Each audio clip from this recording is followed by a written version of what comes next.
This episode is brought to you by William Hill's Final One Standing. It's free to play, it's the ultimate elimination game.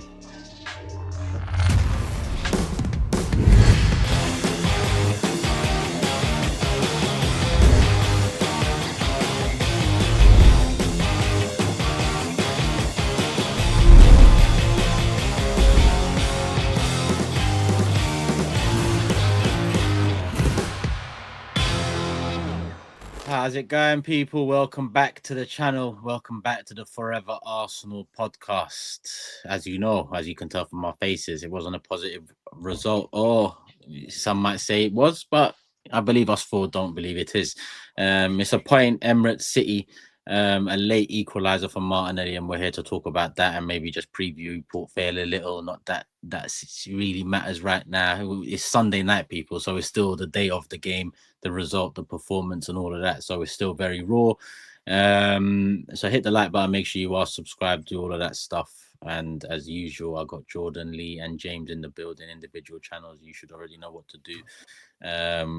We're all pretty much doing content there as well. So come support us. Why not? And yeah, Arsenal football. I mean, I say Arsenal. I'm going to say Arteta. And, you know, this ain't one where we start off with niceties and a bit of banter. It's about getting straight into it. Like I said, it's very raw still. It's just a few hours off the result, the performance. Lee's only just got home not long ago. And as always, I'm going to start with Lee, but I'm going to say Arteta because the lineup, yet again. And, you know, it just set the tone. And me and Lee in particular, I think, said that, you know, if that is the midfield he goes for, that it will say a lot. But we was also confidently that if that was the midfield three, we would still go on and win the game. But we didn't do it. How was the game? What was the atmosphere like going into it? Well, that's how to suck the energy out of an Emirates crowd straight away. Like, you know what I mean? Name a team like that. You know what I mean? Like, I don't care. I didn't see anybody turn around and say I was talking to was happy with that team before the game. No one. Like, yeah. I think, if I'd be really honest, it was what I expected. That we said that it would be that free midfield, but then to leave out Eze as well just made it even worse. Lee, can I be honest? Can I be honest? You say it's what we expect, and that is not acceptable. So that's why I got to stop you there, because we shouldn't be expecting that. Because really and truly, I think, well, I know me and James agree here. I don't know if we all agree. Declan Rice is a 6 that's done well as an 8, right? So essentially, we're playing two different types of 6s. And on top of that, we're putting a guy that's really a double pivot 8, more so than an 8-6-3, 8-6-10-8, into the number 10. And we're saying we expect that. After a window full of optimism, attacking signings, Managerial new contract, Eze coming in, taking the number 10 shirt, taking the actual shirt that says 10 that's meant for that position. The position is named after the shirt and vice versa. So why do we expect that? He's gotten away with it for far too long now, because we shouldn't be expecting that, full stop. I get that, but that's the manager we got. You know, it's who we are, mate. It's who we are, mate. This is his version of it's who we are, mate. Yeah, it's the defensive one, and it's one that I don't want to back for in the long term, because it's not going to get us there. Listen, he's done a fantastic job to get us where we are. I am absolutely fuming that we've drawn with Manchester City today. So that's where he's took us. He took me where, you know, I'm looking at him and hoping to get away with anything against Manchester City, right? But I look at it like this in realistic terms. It's the worst Manchester City team under Pep. It's the worst Manchester City team since they got their money, right? It's the worst Manchester City team. You know, it tells you everything about what he thinks of his team and his players when he's taking off his forwards to put on defenders. Last season, Arsenal got slagged off for doing that with 10 men. He's done it with 11. Right, took all his best players forwards off and defended it. Like, you know, they are a shadow of the side that they were, a shadow. And Arsenal, this is the best Arsenal team we've had since we won the title. Best squad, best team.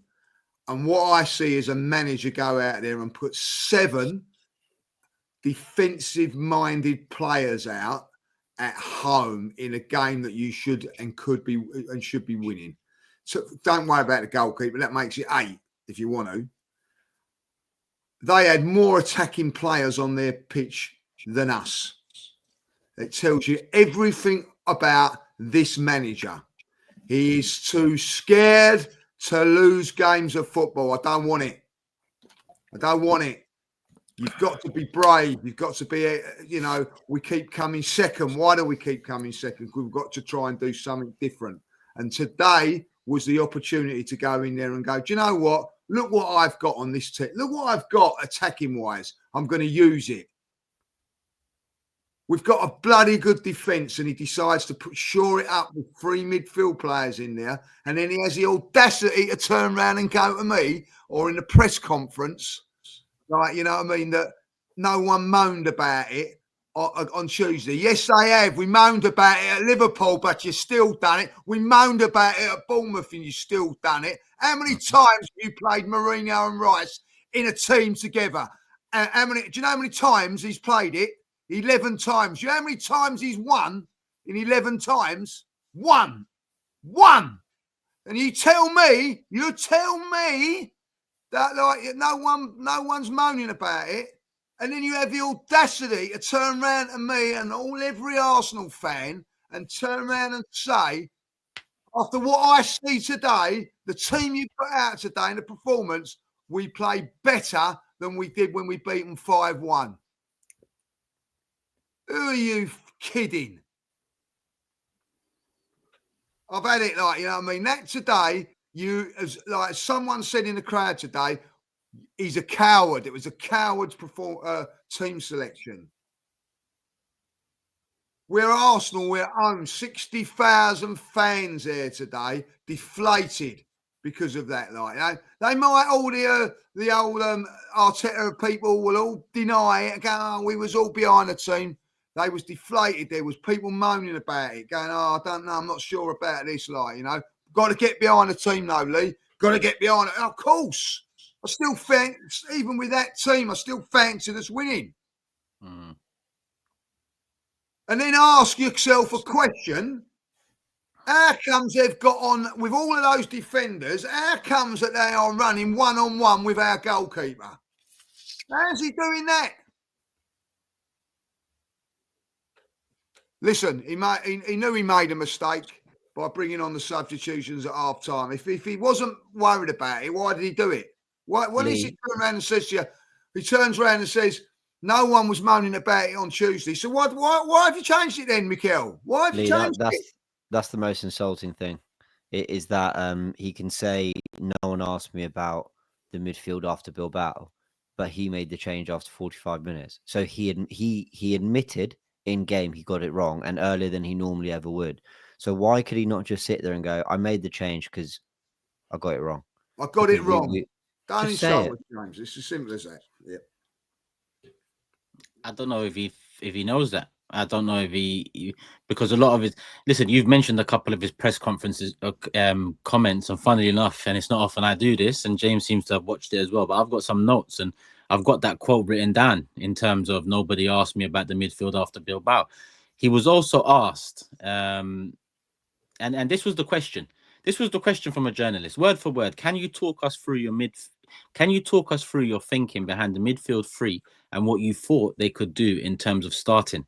And his answer was, we don't have time for that. There's a lot of things to do. So for that question, the one that's a bit more maybe difficult to answer, maybe, why is it so snappy of a comment coming back? What should all questions be about? Win the fucking dog and how well someone's doing or how. Sometimes it's these questions and it's very relevant. To mention Bilbao like Liverpool didn't happen a couple of weeks ago is also very disingenuous. This is coming from someone, again, I praised him many a time in press conferences for being honest with us, for being very real with us. But since signing that new contract last year, things have changed in press conference terms. End of last season, there was a bit of sourness to his replies.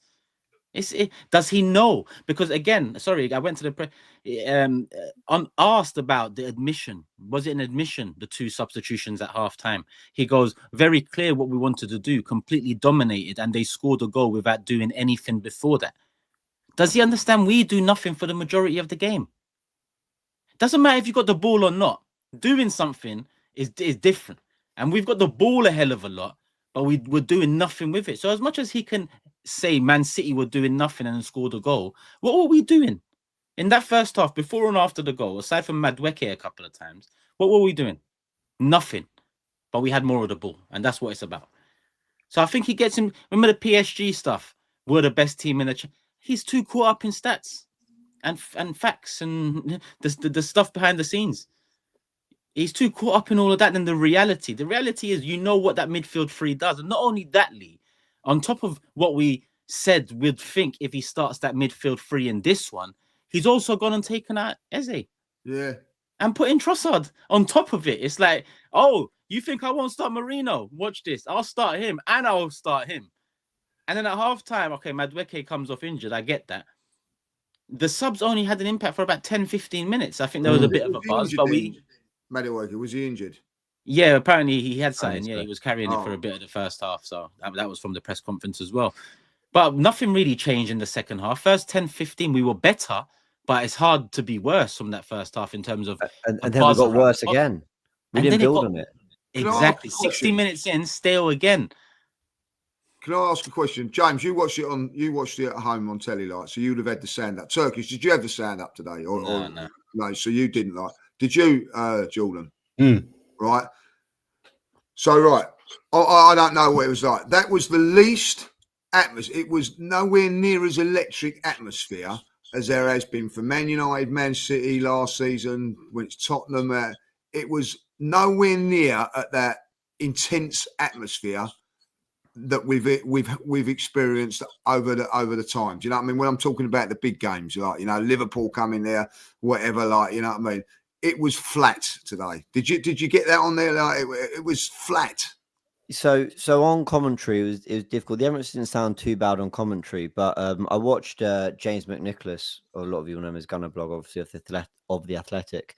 I watched his match reaction. He was there as a fan, and he said something that I totally and utterly agree with. He said, sometimes starting 11 send a message, and I don't think he said this, but for me, the minute that 11 came out, I think it would have deflated a lot of it did me, and I think it would have deflated a lot of that fan. Imagine 60,000 people going, oh, that's a shame. And you can't fake that energy. You can't fake that passion and that kind of raw drive to get behind the team. But he then said that when everyone was on the concourse at halftime and they saw Eze and Saka were coming on, he said he'd never seen the concourse like empty so quickly. Everyone was back to their seat because Eze and Saka were coming on. And I think his overarching message, if I understood it correct, and I agree with it, I mean, certainly this is my message from that, is Mikel Arteta, who's someone who actually does like buy into the intangibles and the feeling and all this stuff, like for some reason completely misses that every time he starts Marino over a Waneri or an Eze or someone, he's killing the energy. He's killing the atmosphere. He's like killing like the team and the fans' belief, or at least certain that's how it feels as a fan. And sometimes I think to myself, all right, maybe Marino tactically does what Arteta wants more than Waneri. Maybe he wins second balls, he wins duels, he presses right, he drops into the right areas. Maybe tactically he does all that. But how do you quantify what it does for the Emirates to see that Waneri and Eze are starting? Even if Waneri doesn't do all those little details, it's that like, okay, like, you know, you get behind the youngster. He might do something. It's you're throwing him in going, what have you got? And I think Arteta's missed that a lot recently. And that's been so disappointing because he's ultimately opted for what? Pragmatism. And Man City and Liverpool this season haven't been at the level of previous years whereby I've understood pragmatism a lot more. They've been there for the taking. So Liverpool have kept one clean sheet all season. Us. They've thrown away 3 2-goal leads this season, but it's a clean sheet against us. Man City have lost 2 games already this year, one of them at home, one of them leading away at Brighton. Even Man United created some chances against them. they're shattered after playing 2 massive games going into this, bigger games than we had, and we didn't go for with it. 2 less days rest. You know, With 2 less days rest, Jordan. Thank you. I think it's appalling from Mikel the way he's approached this game. and then his reactions to it as well. Like, at least have some sort of, I don't know what you'd call it, but hold your hands up. You talk about the impact it has on fans, and you're right to. But I think the most important thing is the impact it has on the players. I mean, ours and theirs. Because I'm going to talk from a theirs perspective. And Lee, I know you play football, and we all have played, watched, whatever. If you line up and you see Mourinho, Rice, Zubimendi instead of a Eze in there or a Ranieri in there, you're a happier man. Physical or not, you're a happier man. Because as much as James, it might be because Mourinho does more things that Arteta tactically likes. There's a lot that Arteta's tactically missing on the attacking front that we know Ranieri will make up for, that we know he will bring instead of a Mourinho. But then the opposition are lining up as soon as they see the lineup and they're standing next to them in the tunnel, regardless of height, strength, builds, length of hair, whatever people like to do in this modern day. Yeah, they're looking at it like Arsenal have gone with this whole contained defensive mind. So let's get into them. Let's try win the ball back and really stretch our legs. And that's what they did for their goal. Did they do much else around it? No, Mikel's right, but nor did we. A majority of this season in games, we have the ball, but we do very little with it in the sense of if there's a package of highlights. I mean, if you take set pieces out of those highlights, it's not looking good for minutes and monetization because it's not getting there to enough. So for me, it sends a message to everything. Players, your own players, looking at it, thinking, Gyökeres, for example. Gyökeres is new. He's still probably got that hunger. But he's looking at the midfield behind him and thinking, you've gone with that 3 again. I didn't have a shot on goal last week or whenever it was a week. It's taken me 4 games to have 2-3 shots on goal. And you've gone with that again. Again. Come on, Mikel. Away at Old Trafford, away at Liverpool, I get it. At home, Emirates, to score against City, what that would do for our striker. So feed him. Put the chefs there. And he didn't do that. He took more chefs out of the kitchen than he's ever done before. And then one of his quotes was, when asked about team selection feeling too safe, for me, a lot of attacking players out there in the starting lineup. What? Like Lee said, there was 8 defenders, including the keeper, 7 on the pitch outfield. 3 attackers. And we know Trossard's there more because of, I guess, the work he does more so than anything else. I don't know. Yeah, but that was weird, Turkish, because you go for Martinelli if you want pace and defensive, work rate and positioning, or you go for Eze for some magic and guile and creativity. Trossard, look, I'll give Trossard this. He's an efficient player. If it's a tight game and not a lot's happening, he might win it for you. But, City aren't that team anymore. We should have gone. We should have gone for it. It should have been open. I'd rather we conceded 2 today, but asked way more questions of Donnarumma. It was just so uninspiring. And people were saying, I did a live stream on the Gooniverse, and someone was saying to me, "Yeah, but you were saying Arteta got it spot on when he played Mourinho." Guys, let's please appreciate the context of these games. I'm not for one saying that Athletic Club are better than Liverpool and City. I'm not saying that. But you've got to smell the occasion. You've got to sense, right, what are we up against? That trip to Bilbao was 1 out of 8 games in the Champions League where we don't need to finish top, where a draw would have been fine, where we had players to rest for the weekend, where we needed to deal with an intense atmosphere away in Europe because the first game back of the Champions League. And more often than not, because they're not as good as other teams, we were going to create a chance or 2 and probably nick a goal. So being defensively solid wasn't a problem. That's the context of that game. The context of Liverpool and Man City is they've got Erling Haaland. They've got players like Szoboszlai who can slap one in from 30 plus yards, and Salah and all that. So if you want to come away with a positive result against those teams, you're probably going to have to score. And you're probably going to have to score more than 1. And they were teams that have been conceding goals and have been making errors and look a shadow of what they've been before. And we're the new up-and-comers trying to show people we finally got the squad to go 1 better than our previous 3 years. And we still went, oh, okay, but they're quite good though. Yeah, they are, but you're meant to be good too. We don't play like the 11 doesn't scream that we really believe in ourselves. Meant to be better, bro. Not even, we're good too. There's a great. Sorry, before you come in, Jordan. There's a great quote there. I don't know if Arteta has cost us 5 points by the teams that he's selected, but you have to say that there is a chance we could have won 5 points, and there's a chance of winning 5 points, and maybe even two points if we'd have gone. He's cost us 3 for me. He's cost us 3. So a draw at Anfield and a win against City. I think if he's more positive, we draw at Anfield, we win this game. I agree. So, I mean, that's the thing. I've gone away to Anfield, and part of me can understand and just take a little bit. Yeah, it's Anfield. We're away from home. Yeah, we're away at Bournemouth when we don't work there. Yes, we're away. Newcastle, it don't work there. Oh, we're away to but as my mate turned around and said, it's not. This is with Mikel Arteta, like, you know what I mean, like, and this is a fella, right? This is a fella, right, that's got Mikel Arteta pajamas, right, you know, and pillars and all that. Absolutely loves the bloke, right? Yeah, he's going like, well, you have to look at it from this point of view.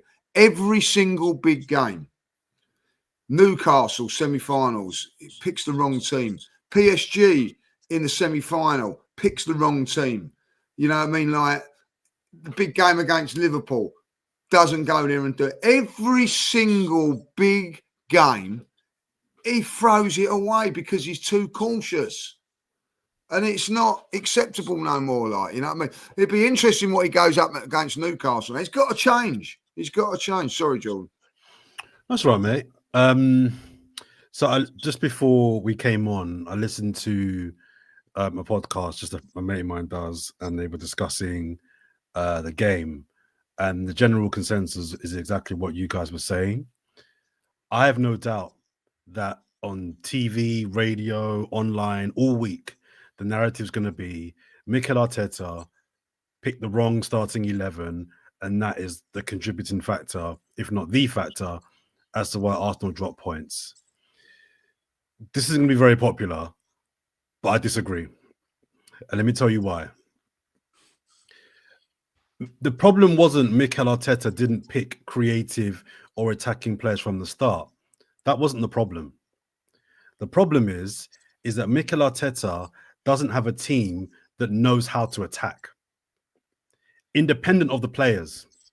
And some people will say, oh, yeah, well, if you pick more creative players, you're going to get more creative output. Not necessarily. Not necessarily. I'm not pissed that, I mean, I would have preferred Eze to start, but that for me is not the factor why we drew the game today. I was going to make this point after the Liverpool game when we did the pods, and I didn't. I think we ran out of time, and I had too many notes to get through. I watched that Liverpool game, guys, and the amount of times I saw us with the ball, whether it was Zubimendi, Marino, Rice, if Madueke came off the wing with the ball, with a Liverpool team in front of them, not knowing what to do. Passing, and then they either go back to the keeper or they go wide and lump it into the box. The problem with this football, I don't know how many pods I can come on with you guys and say the same thing. We don't create chances. Not because we haven't got creative players, it's because we don't know how to. Today, guys, take up the goal. Today, then, Jordan. Who's creative? Who's going to create in that midfield? No. I actually agree with you, Jordan. I'm partially agreeing with you that I would have started. I agree with you, but who's going to create? But no. But hang on. But that's the problem. We're looking for a person to create. Efficient Premier League winning teams don't rely on Eze doing a bit of magic and scoring. He can do that. You start Eze, he might do a madness, beat 2 players, top corner. We know he can do that. Cool. Every week, at some point, you need to have an attack that knows how to break down defenses. The Man United game, we created 1 chance. Liverpool, we created 2 chances. Today, the goal aside, how many? Question to you 3. This is a genuine question. The goal aside, how many chances did we create today? 0. Like actual good chances. Not 0. 1. Eze shot. Eze shot. That's not a chance. That's a shot. We don't know how to create. We don't know how to attack. He's built a team that knows what they're doing to the nth degree without the ball. Without the ball, we're a beast. We know positionally we're meant to be, how to press, tackle, duels. Without the ball, I've never seen a team as good as us without the ball defensively. He's built a team that can defend, but he's forgotten how to build a team that knows how to attack. So that like I said, I'll say it again. The narrative this week is all going to be about he should have played this player, that player. That's not the problem, guys. Arteta deserves criticism, but you're hitting him for the wrong thing. Don't hit him because he started with Marino, Rice, and Zubimendi and Trossard. Hit him because he's not coached a team that knows what to do. When the ball's in the middle, we're going to pass it that way to get it cut back so you can get a shot on target. When the ball's here, we're going to try and do something on the wing so that the guy on the other wing, back post, can try and get a chance in, whatever it may be. We don't know what we're doing. They've got the ball. You can see it. And that's why we're so slow. Jordan. Sorry, just final point, Lee. Sorry. I worked it out. The reason they're so slow on the ball is they don't know what they're meant to be doing. We only score goals from either set pieces, moments of magic, or, and this is rare, a counter. We don't break teams down. We don't create chances. We don't. That's the problem, not the selection. And it is selection, and I'll tell you why it's selection, right? It is selection because you know what's the easiest positions to play, right? At the back. It's easier to play at the back. It's easier to play in midfield. Like, where is it hard to play as a midfield player? Like, I play midfield, right? Yeah, in the middle. It's a lot harder to be the number 10 than the number 6. Because at the end of the day, I'll tell you why. You've got the ball in front of you. You've got the players there. The ball comes to you, and you see when you're in that pocket. When you're in that pocket, you've got to do things on the half turn. You've got to be like, you've got to receive it, half turn, and quickly move it with your feet and all that. Marino is not that type of player. He isn't. He isn't that type of player that can. There were times today he turns away. He hasn't got the quickness to get it out. It's an art. Do you know who is? Martin Odegaard is that type of player. And Martin Odegaard's that type of player. And how's that working out for us? Right, I'll get onto that. I think Wanyeri's that sort of type of player. Eze's that sort of type of player, like, you know. And if you have a look at it, that goes in there. You've also then got to have a centre forward that you know what you're doing with him, right? I've seen him now 3 games be isolated so much, and what you have to do is, if you listen, any coach will tell you to coach a football team defensively is so much easier than to coach a team attacking wise. It is, because it's just the drills and everything is so much easier. What you have to do in the final I don't think sometimes you have to coach, Jordan. It's about just players playing off the cuff, improvising. Give them the platform to do that. Arteta does not give creative players a platform. And I mean that by way that when you see it today, he gets players out wide, get back in here. Like, he does not let them express themselves, like, you know. And until he does, we're going to have this problem of creativity. I partially agree, because you have to give let artists create art, right? I'm down with that, but also I don't just think it's about just putting creative players on the pitch and just letting them kind of crack on. I think there still has to be an understanding of what we're trying to do. Otherwise, you're playing cage football or power league or 5-a-side. And that's not what we're doing. This is Premier League football. There's got to be a system of some type. Now, the system is restrictive. That's the problem. There's no coaching going on as to when Ed is on the ball, where does Saka go? Saka's on the ball, where does he go? There's no idea of what we're trying to do. I don't rate Gyökeres. I don't rate Gyökeres. I don't think he's a guy. He's not my guy. He's my guy. I'll back him. I want him to do well. I'm going to give him a chance. I don't rate him, though. But I can't even pam him. You said on the last pod, Turkish, we got to let the guy miss a few chances first. He's not even getting any chances. So as much as I don't rate Gyökeres like that, he's not even having any chance. You got to give the guy a chance. And Jordan, I swear to you now, right? I'll have money on it now, right? If Kai Havertz was fit, Gyökeres would not be playing today. It would be Havertz, because he links the play up better. You know what I mean? Like, that is the problem at the moment. Like, you know what I mean? You've got a player that's link-up play is nowhere near at the level it should be. If I'll be honest, No, it's not. It's poor. It's poor. It's poor. How many times does it break down on him? Like, you know what I mean? Like, you know. So why go and get that player? I disagree with that. I think that's very harsh. It's been poor. Turkish, it was 3 or 4 times a day. It's bounced off of him. Give it away. How many touches does he get per game? Number one, and listen, I'm not having a go. I'm just saying it. Yeah, because you want. So when you get those touches, you've got to have them. Listen. I'm not knocking it because to play with your back behind, you know, in front of behind goal and whatever, it's tough. It's a tough gig. That's why it's the best. It's not easy. If you've ever played it, it's not easy with your back to goal. It's not easy, and you've got top class central defenders nipping at you and everything like that, like, you know. But this with Gyökeres, he don't want Gyökeres in this. He doesn't want him. He doesn't. You know what I mean? Like, you know. Can I jump into what Jordan was saying about the attacking patterns? I think this is really important. But by the way, both things are true. Like, with the football he plays, which gets Erdegaard in the pockets, the left 8 in the pockets, then you should have players like Eze and Waneri and players like that in the team who can do it, because when they get the ball in the air, they can hurt players. So from that, they can hurt teams. So from that perspective, it's a selection issue. But Jordan's right about like the attacks and the coaching patterns. Now, no one, before the comments go crazy, no one is saying Arteta has never coached attacking patterns. Of course he has. He's inverted the fullback. He's got us playing in wider areas. He's got the overlap from Ben White when he's in the team. And cutbacks are a figure of our game too. But there aren't enough, and there isn't enough variety. And Arsenal players, I agree with Lee, aren't given enough freedom to really express themselves. And if you are going to play Marino, Rice, and Zubimendi, do you know what great manager would have played that midfield? Jurgen Klopp. Klopp would have played Rice, Marino, and Zubimendi together. And guess what? They'd look brilliant.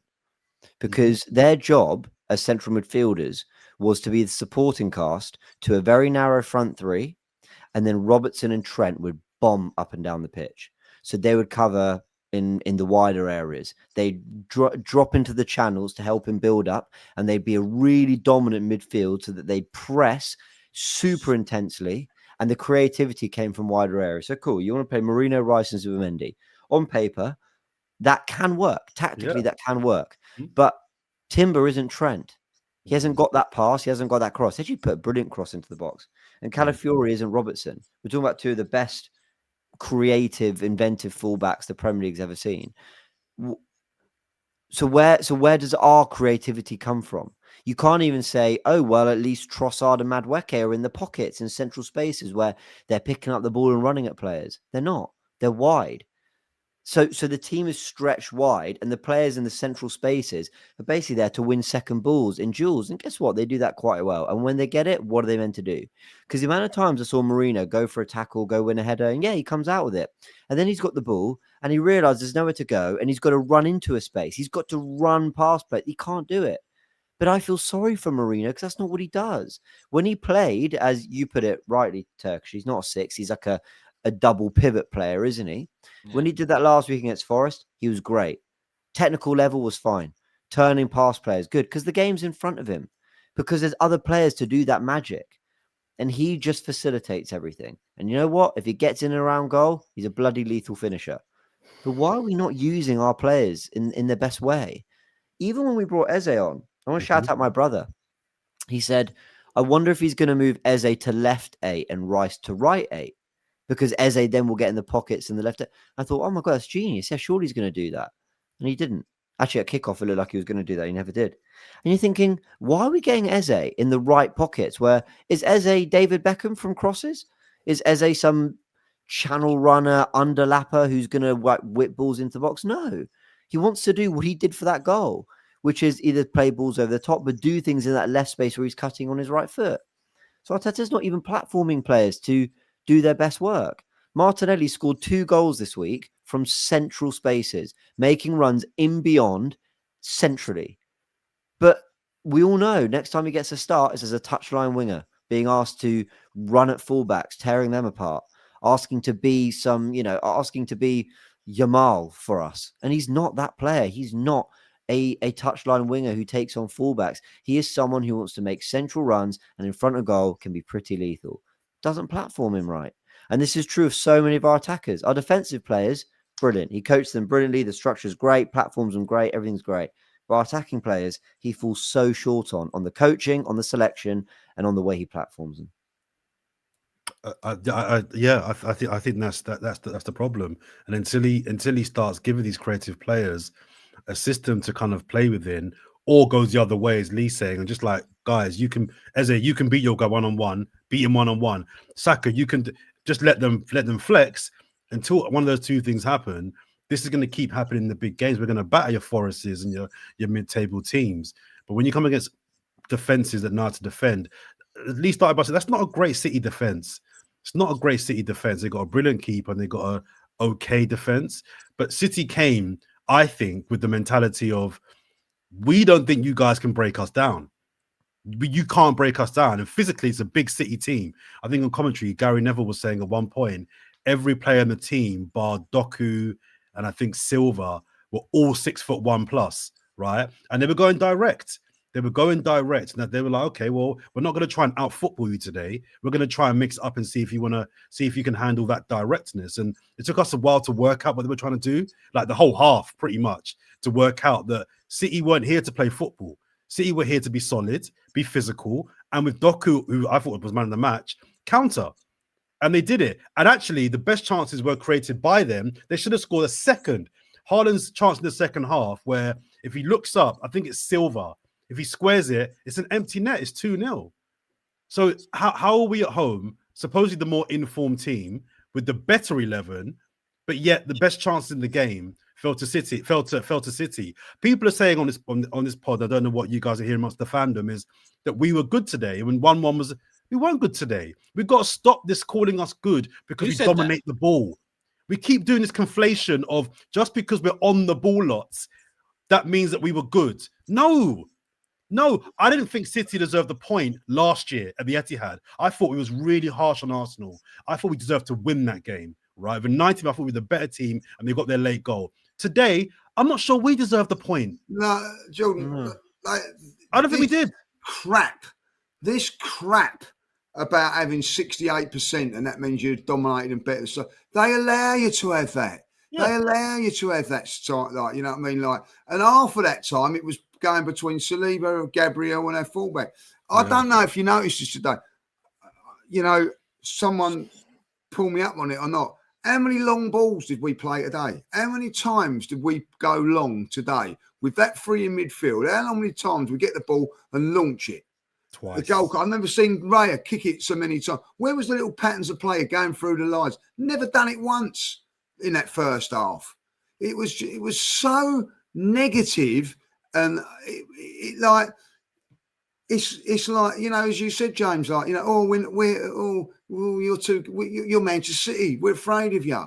You know what I mean? What you've got to have a pair of balls to turn around and say, this is the way we play, and we're going to play it. And that's what's going to take us to the promised land, like, you know what I mean? Not come up against the Manchester City side and completely and utterly change your philosophy. That's what he's done. Changed everything about us.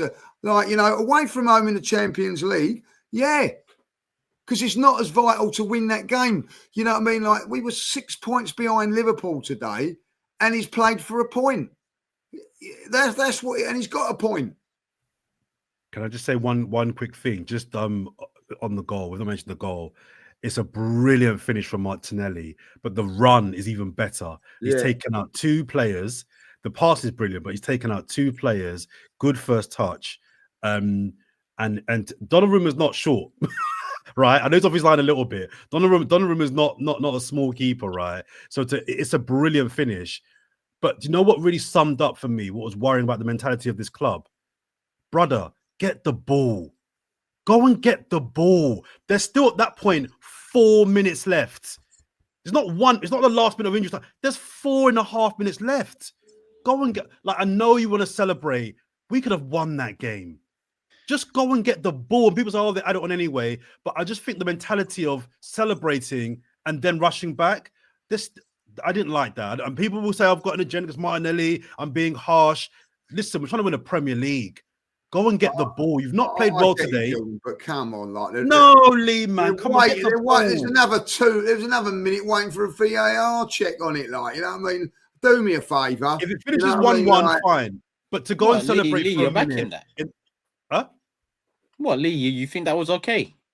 what? Celebrating like that? Yeah, we just got a last minute goal, like, you know what I mean? I don't like. There's 4 minutes to go, like, you know what I mean. If you pick up the ball, you can run it back to the halfway line and then not celebrate, and then you still got to sit there for 30, 40 seconds while they check the goal and all that. Lee, it might finish 1-1, but the mentality. Jordan, again, what's the message is sending City? These men are so happy they got a point out of this. You put that ball back at the centre circle, it might create some nerves. Shit. These ain't happy. This ain't the Arsenal we used to know, where you know more. The thing was they'll take a point and love it. No, this is a new Arsenal. They're serious. Even that little moment shows a mentality thing.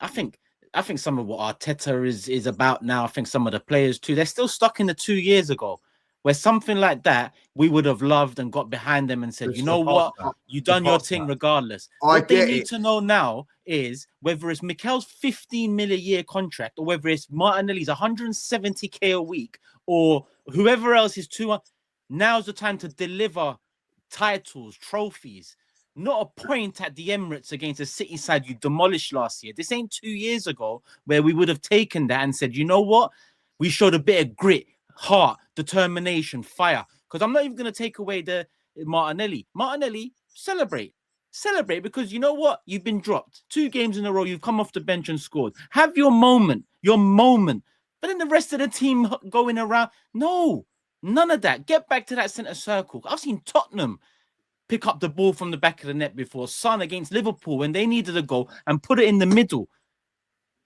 And we're looking at that like that's acceptable. That's not acceptable what we done because again it shows the mentality. It's like but when your manager's turning around Turkish and saying like, you know, if you can't lose the game, if you can't win the game, don't lose the game. You know what I mean? What's the mentality?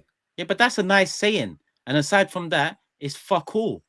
It's a nice saying. It sounds nice. I don't feel like celebrating today. I feel like that's a loss today. Exactly. We've lost 2 points. Exactly. That's as bad as losing a game, as far as I'm concerned. Today is a worse result. I know it's a worse result than the Liverpool game because you dropped 2 points at home. We should got to win our own games. They're both as disappointing. I get what you're trying to say. It's not a worse result for me, but I mean, the first thing he did was bring Mosquera on once we got the equaliser. Yeah, what was that all about? Shore it up. Well, I don't know. I don't know. At that point, City still had a 5-5 formation sit out. Sorry, James. I think it is worse because it's not a point against Man City. I mean, worse than losing it's a to point Liverpool. versus no points, but the disappointment of the opportunity is bigger, if that makes sense. We feel we could have won and we only got a point, whereas the thing at Anfield, a draw's probably all right and we lost and that's only a point less. I don't know, but it's always better to get a point on the board, always.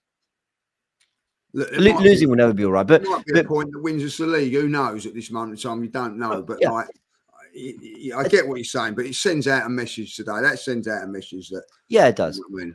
Let me say that Arteta's got a lot of heat, and I think rightly so. I was really surprised. Normally, when I'm critical of Arteta, I do my match reaction on the Gooniverse. A lot of people are quite torn. Like there'll be a lot of people saying, "No, how can you blame the manager?" Whatever. But this one, there was a lot of people who were kind of self-professed, like I am an Arteta fan, and I'm starting to lose faith. And it was really interesting seeing how many people were kind of turning in that sense. But I do want to say, Saliba and Gabriel, poor today. They were bullied by Haaland. They were losing their duels, committing fouls. I got it wrong. I said Saliba should start if he was fit, but he wasn't up to scratch. And everyone who said Mosquera got it right. I don't think Saliba looked at it at all. I think you're being harsh on yourself there. I don't think Saliba was great today, but I don't think that was necessarily because he was rusty. I thought Gabriel was just as average as Saliba, and he's been playing. Yeah, so I think it was a collective thing. Then Saliba stood out as the one that was, you know what I mean, off the pace. I agree. I thought both were poor, and they were losing their duels. I also wonder, like, when we talk about defending, I do wonder how much having a lot of defensive players on the pitch actually helps, because some people say the best form of defense is attack or something like that, or attack is the best form of defense. I think that's the sign. And what I mean by that is maybe City don't step onto you as much if they're worried about Eze and Nwaneri and all these players. And I just feel like they probably would have gone, yeah, like we can have our moment against this midfield. And that maybe puts even more stress on Gabriel and Saliba. I don't know. It's difficult. You can't really know, and hindsight's a wonderful thing. But I didn't think they had a great game. And I don't think the team really at any point like stepped up a gear in terms of urgency. I can forgive them in terms of the tactics, and I think it was difficult for individuals to really stand out. But, I found myself doing something that I really shouldn't have, which was like I was applauding Trossard for a bad cross because like I was happy he tried something. Calafiori with like a terrible shot with his right foot. But I was like, thank you for shooting. And you know what I mean? When it kind of gets to the point where you're like, can you players try something, please? Can you just try and force it? Because it's not, and that's why I give Madueke a lot of credit for his first half, because not everything came off, but at least he was constantly trying. He was constantly trying to make things happen. His end product wasn't there, but at least he had a go. And you're not talking about a good performance when you're falling back on the play. I'm praising the ones that really had a go. Even Gyökeres today, I know Jordan and Lee were critical, but he was running the channels. He was trying to make runs in behind. He was trying to get into the walls, trying to win fouls. I just kind of appreciated the effort. And I just felt that while Arteta's getting a lot of heat, the players never really kind of went, let's lift it. Even as like a we'll figure it out kind of way. And that was disappointing too. So it's not all on Mikel, because when it comes down to it, he also had Pep Guardiola playing a 5-5 at the Emirates. But so what? Do you know who I thought was poor today? And I thought the sub was I thought he took off the wrong midfielder. I thought Zubimendi was really poor today. I mean, no one was great today, so maybe it's unfair seeing average. people out. I thought him and Rice were quite average. I thought Rice ended the game a little bit better. Did I? Was it? I don't know. Whatever. Yeah, I just thought I was watching Zubimendi thinking, okay, maybe that he wasn't poor, but I think his skill set wasn't needed in that second half. I don't think we needed, because he's not going to break up play for counters, and I don't think we needed someone to kind of recycle and play make from deep. I thought he should have come off rather than Marino. I just didn't understand what he contributed in the second half. So maybe I'll think about it. Maybe he wasn't poor, but I thought of the midfielders, I thought he was the least needed. So I would have subbed him instead of Marino, because at least Marino's got a bit of physicality. Jordan, all three of them were poor. They weren't good. There's far too many variables that point in to Arteta not doing what he should be doing from midfield to attack. Because Zubimendi has been poor, and to be honest with you, since he signed, I haven't been amazed. I've been amazed. Is that on him? No, because then I see him for Spain, and I'm like, oh, I see what's going on here. Do you get what I'm saying? That why is it different? Circumstances, approach, tactics, personnel around, and even then, one of them is actually a player we have. So even that's like Rice. This is the worst Rice I've seen over the start since he signed for us. Do I put it on him? No, but sometimes, that James said, it's nice if players don't do what the instruction is in modern day football and try and do something a bit different. And we didn't get any of that either. Now, does it come back to how stringent the instructions are and the repercussions if you do step out of line? I don't know. But everyone's been poor from midfield to attack. Everyone. Madueke's had moments, right? He's had moments for sure. But when you've been starved of good attacking football and a decent winger that takes on his fullback and beats his fullback for a couple of years, a can of baked beans is going to taste like steak and onions. Do you get what I'm saying? I'm so glad you did that. No, that's not me saying Madueke is baked beans. That's just me saying like analogy. Do you get it? Because people are going to go mad. I don't mean that, because he has been good. But at the same time, one player being good so far this season from midfield to attack is far from good enough. And that's because then after Madueke, our next best attackers have been Martinelli and Trossard. Why? Because they've come off the bench and had an impact on the game. So that's not good enough. Mikel, I'm sorry. I'm actually tired. It's so stale. The press conferences are so raspy for what reason I don't know. The first bit of pressure you was under in your whole management at the end of last season, you're saying nonsense like we're the best team in the Champions League and yada yada yada throughout the last couple of months. Now you started the season and there's question marks. Someone's asked you what your thinking is behind your midfield three. We haven't got time for that. But ask him about Win the Dog, and we'll do ancestry history about this dog and find out who the dog's great uncle was from pre-World War II. Like, he'll talk about that all day. Why? Because, hey, everyone will love it when, hey, his great uncle was Colombian. Who knew that? Respect the dog. Shit. Respect the dog.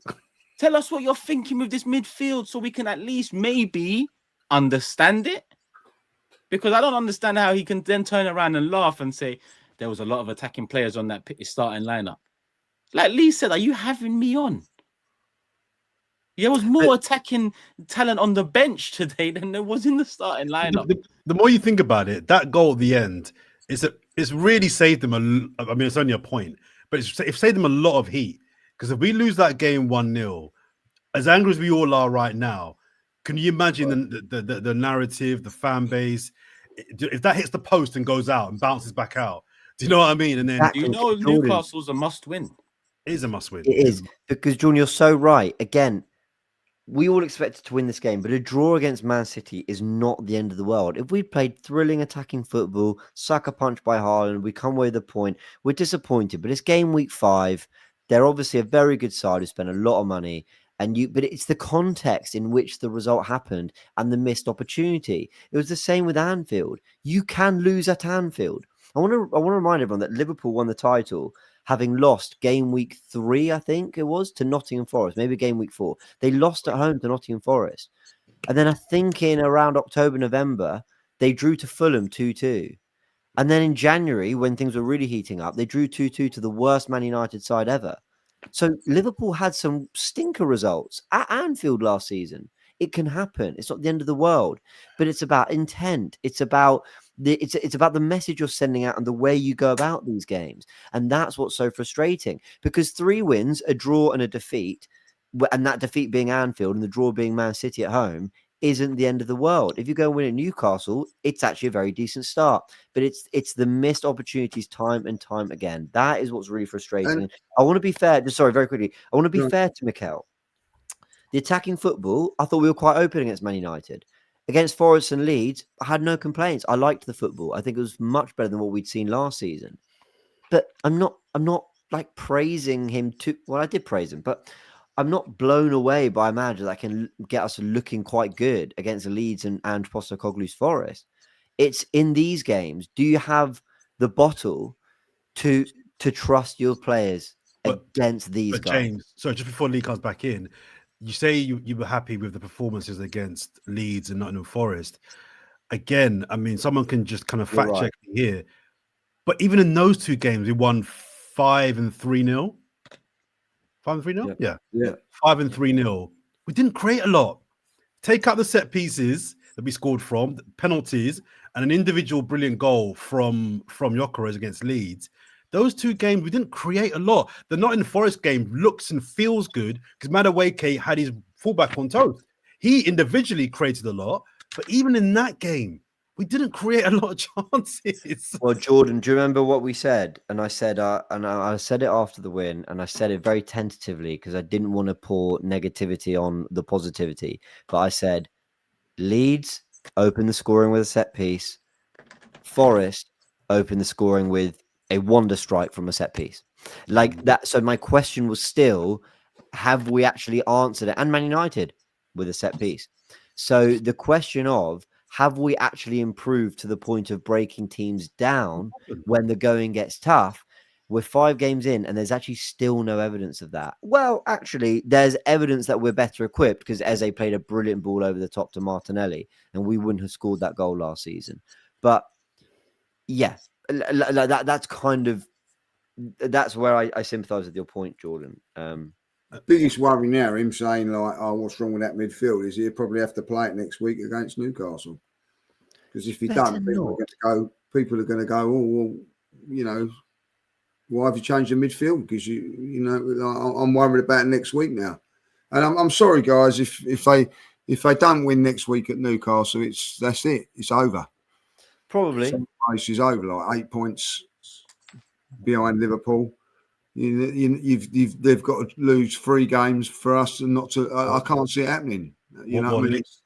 Lee, I'm with you, and it ties in today's game, the Newcastle game, and Liverpool, because start of the season I predicted Arsenal finish second because I didn't have faith that Arsenal enough had changed. The personnel had changed, but enough hasn't changed. We look at Arsenal 5 games in, defensively we're a beast. I knew that.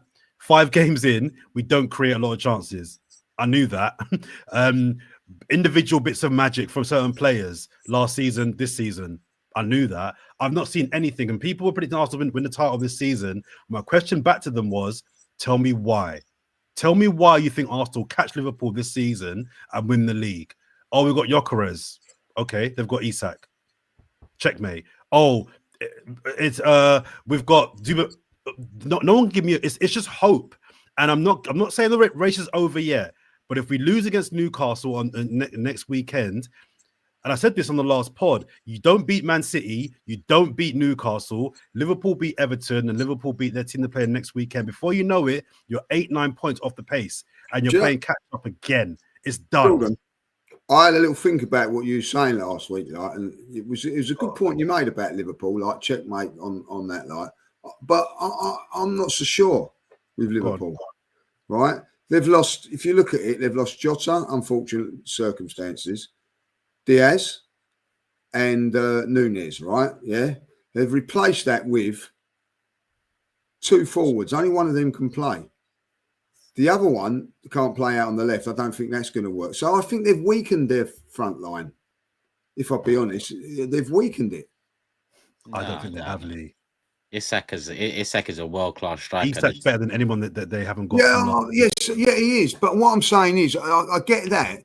But if he was to get injured, like say if one of their wide players get injured, Diaz would come in there. Who's coming into the wide left position?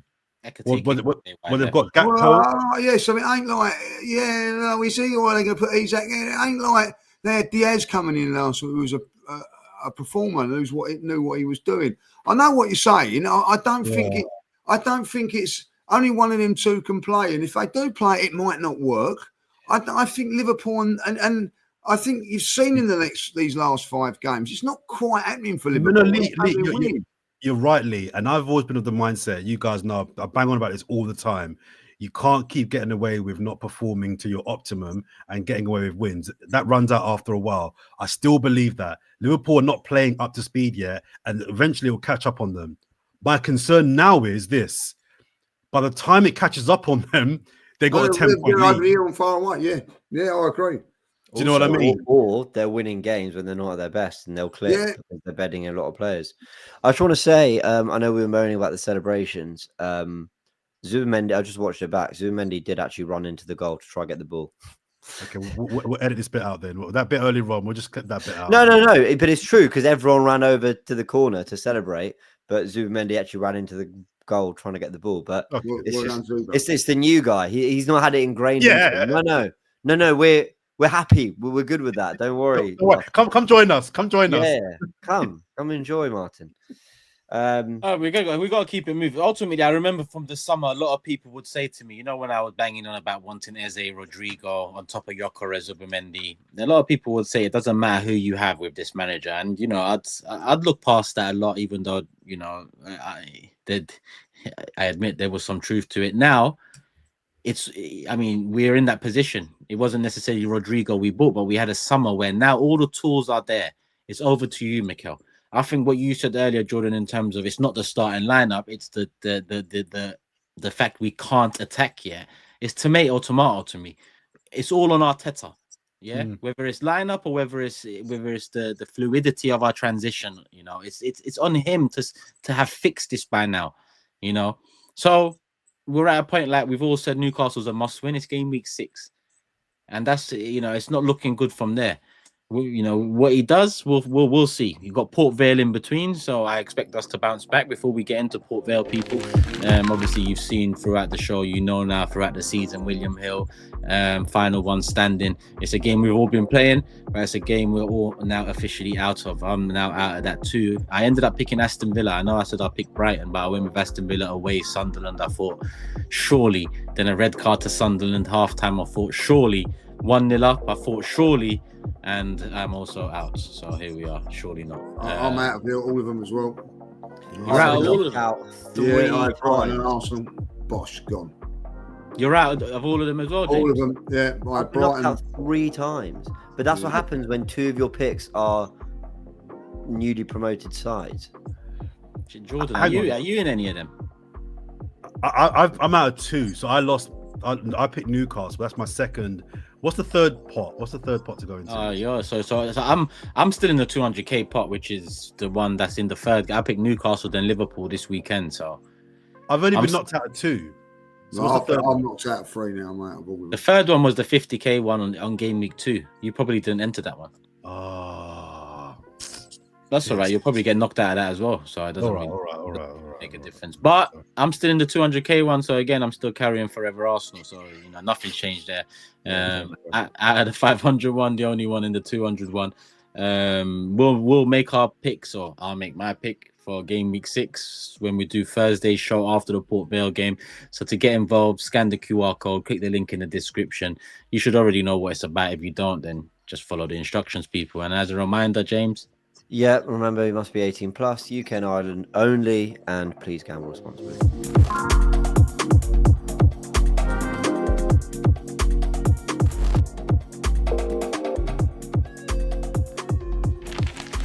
Port Vale. I know. I mean, the only thing I'm gonna say is, do we change the whole starting lineup? It's a must win. Yeah, you change the whole lineup. You do. I mean, let's fly through it. Kepa obviously comes in. White needs some minutes. Yeah. Mascara, Hincapié, although Hincapié wasn't in the squad, but that might not be injury related. That could just be squad choice. I would say Saliba at some point in this game. Yeah, all right. Sharpness, yeah. You could.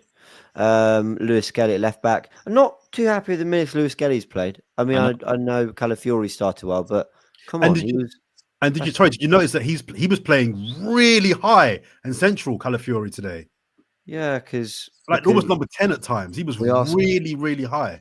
We ask our fullbacks to break down mid blocks. It's weird. Anyway. And then you can literally just go Norgard, Marino, Waneri. And you can go Martinelli, Trossard, either Dowman or Madueke if he's fit. I want a manager. Fair enough, Lee. Fair enough. Yeah, fair enough. You're so bored that you decided to watch your own content. I don't know what happened. It just come on like I was flicking for something else, and it just went. Yeah, no worries. No, I'm glad I entertain you so much. So anyway, that'll be the 11. Would you say Norgard, Marino, and Ranieri? I don't fucking know, Turkish. Let's wrap this up. I mean, it's bloody Port Vale. It's bloody Let's just give us a laugh at it. Jesus Christ. Just, Butler. Who are you playing as a centre forward? That's the main thing. Who are you playing centre forward? Marino. Back, Tom. Why not? Quickly, wrap him up. Will you play Marino? Marino. Whatever you like, mate. But I tell you what, this can't... no. They might play Martinelli up top. That's what I will play Martinelli. Thank you, sir. I'll play Martinelli up on top on this one. See what he can do. Perfect. Trossard on the left. Great. But Arsenal, you better go through. No injuries. Go through. Yeah. That's it. Yeah. Get the job done. I'd start Eze. Sorry, go on. Probably start Dowman. Nah. I'd start Dowman. Why not? Why risk Saka and Madueke picked up a knock? Why risk him? Just play Dowman. Well, I don't think you play Saka now, do you? Because he's had 45 minutes, guys. What do you think? Yeah, I think keep him. He'll bring him on. He'll bring Saka on for 20 minutes. I think Saliba should come on at some point. Yeah, give Dowman 60. Give him 60 and bring Saka on for him. Yeah. I'm against it. Gyökeres, I'd give Gyökeres some minutes. I'd start Martinelli up front, but I'd get Gyökeres on for half an hour. That's the other thing. Do you start Gyökeres and see if he can get a few goals or whatever? No, Martinelli, man. Martinelli deserves a start. So give him a start up top. Let's see if he can give us something different. None of What are them. we going to do with Gyökeres? What do you think is going to happen there? Nothing. I don't know why this is a question. If I'm honest with you, I think until I see him missing chances, I don't need to. It's all on Arteta. I don't think he's going to get too many chances. Yeah, if we don't Then figure that's on this Mikel. out quickly, That's if we on don't figure it Mikel. out quickly, he will start looking like Højlund. He will start looking like Højlund very quickly. Højlund was missing chances and looking like, he just didn't know what to do in the box. We can't even get the ball to Gyökeres in the box. That's a big difference right now, I think. So in my opinion, he's got 3 in 5. I know, albeit in It was harder for the games of the lot, but at the end of the day, 3 and 5, 3 and 5 is a better record than some of the strikers we've been singing and dancing about over the last 2 years. Is he top scorer? I get that, Turkish, but I've seen him now hardly get a touch in 4 games, and that's Arteta's fault, Lee. Partly. Yeah, I'm not having a go at Gyökeres. I'm saying, I'm just asking where are we going to get around this. I've not seen. I think he had hardly any touches against Man United. He had hardly any touches against Liverpool. Hardly any touches today. Hardly any touches in Spain. This is why, Lee, it fucks me off that no one, not obviously we do, but people in comment sections don't want to have nuanced conversations. When we signed Gyökeres and I was happy about it, people were going, I thought you wanted Tesco. I thought you wanted... So I made it so clear.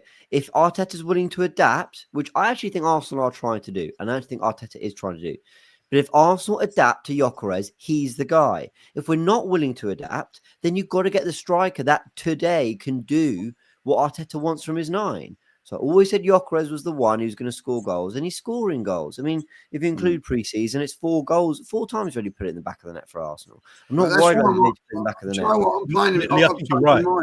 I'm playing him against Port Vale. Fine, I wouldn't start him. I wouldn't start him, but him, Saliba, and Saka, I'd bring on at some point. Yeah, fine. But we need to keep adapting to him because Marino and Timber were trying passes and beyond to him, and I'm like, no.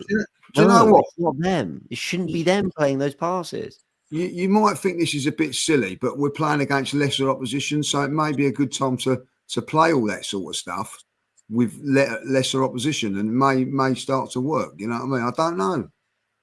Sometimes you have training drills. We'll just use it as a. The important context, Lee, is that he was flown out to Singapore for an unveiling. Then he played sort of 10 minutes in Hong Kong. And since then, he's trying to get up to speed for the season. Havertz has come off injured, so he's having to play probably more than Arteta and even he was planning to. So, and then the oppositions have been Man United away, Liverpool away, and Man City at home. The other 2, he scored in. Yeah.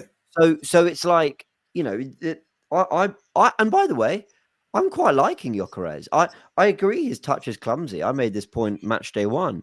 But we know what we're getting. I actually think his general play is improving. I've got no problem with him. He's not an elegant footballer. I don't care. Put the ball in the back of the net when it comes to you. That's all I need you to do. And to be fair, he's delivering on that. Yeah. All right. Let's do predictions. Let's look at the table. Jordan got the correct score 1-1. He predicted Man City game. He doesn't even know. Oh shit! I did. He said 1-1. I forgot. I totally forgot about that. I was so pissed about getting beaten in William Hill thing. I forgot. Oh, miles off. Oh, yes.